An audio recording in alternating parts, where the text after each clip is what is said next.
Alright, hi everyone, welcome back to the Mammoth Site web series about the Larramendy Mammoth Skull that we brought back from California.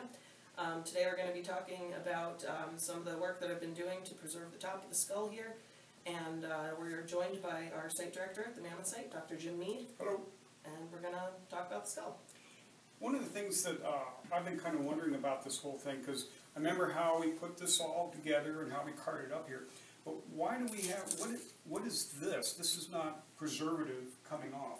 What's going on here?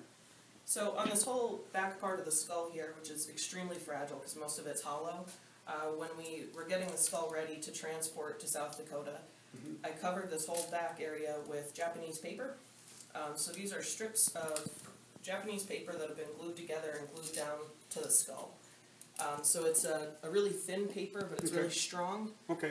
It has long fibers in it, basically? Yeah, exactly.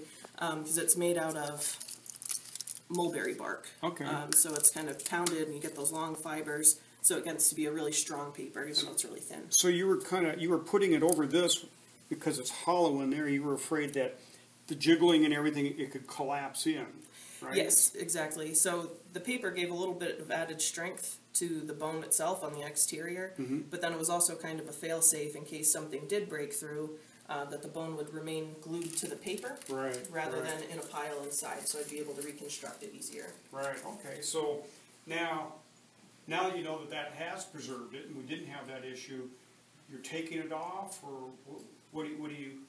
Yes, so at this point, we didn't have any problems in transportation, nothing broke. So I'm working on removing this paper so I can access the surface of the bone again, so I can continue to treat that with preservatives, stabilize the cracks, and make sure it's as strong as possible. Okay. But one of the things that impresses me, although, I mean, besides that it's small but not a pygmy, is how fragile it is. I mean, it's in great shape, and I do hope we get some organics out of it, like DNA or something.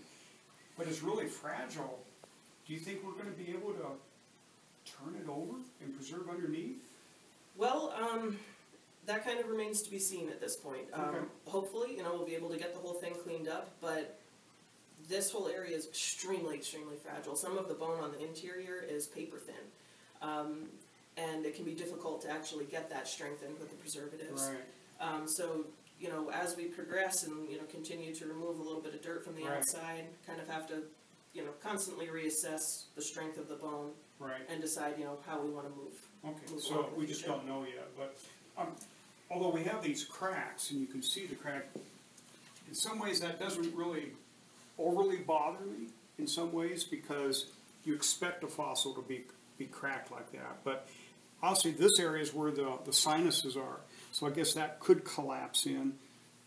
I guess we'll just have to wait and see, but you can keep preserving it. So what I'll do from this point is treat this area with preservatives, which is kind of like a plastic, so the plastic will impregnate the bone and strengthen it. In some areas, once I'm done doing that, I'll probably also put some of this paper back on. Okay. But just, in some areas a little bit more delicately. Can you show me how you're taking it off? I mean, that's kind of, you're not just peeling it off, are you? No. If I tried to peel it off, some of the bone would probably come with it. So what I have to do is soften up the preservative that we use to glue it down. So I use acetone to do that. So I just have a little cup with some acetone and a paintbrush. And first you have to kind of soften up the top of it so it'll soak through the paper. Okay. And this can take a little bit of time.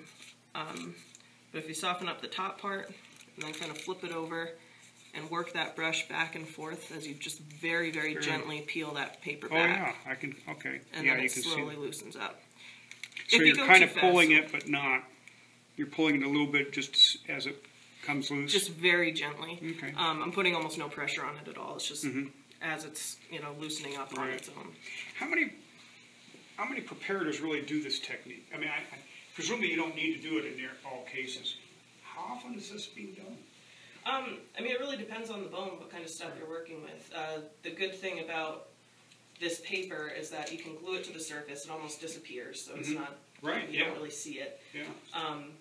But it can give a lot of strength to the bone, because if you have something that's hollow or something that's broken in half, if you put that paper over top, it gives it more tensile strength, so it doesn't break as easily. Right. So it really just depends on the bone, but this is But other people do use that? Yep. Yeah. Yep. Okay, well this is neat that you're doing it. So, and then at some point you'll figure out what jacket, what dirt to remove, but leaving some to keep it supported until you better understand how it's preserved. Yeah, exactly. So at this point, I want to remove this stuff, get this whole area as stable as possible before taking any more of the jacket or dirt away from it. And, you know, again, we'll just have to see as we go what everything looks like underneath the dirt. So you think maybe today you'll get this part done? Is that not committing you to time? But how fast does that work? Yeah, I mean, yesterday I was working on it, and I got this whole side done, so I could conceivably get this back part done today. Good. And then you'll keep preserving this at a certain keep adding more preservative to it? Yep, as much as I can to get it as stable as possible. Well, it looks like the next time we meet, we can talk about other things that, when do we start removing some more of the jacket? Good. All right, thanks for watching, everybody. Thank you.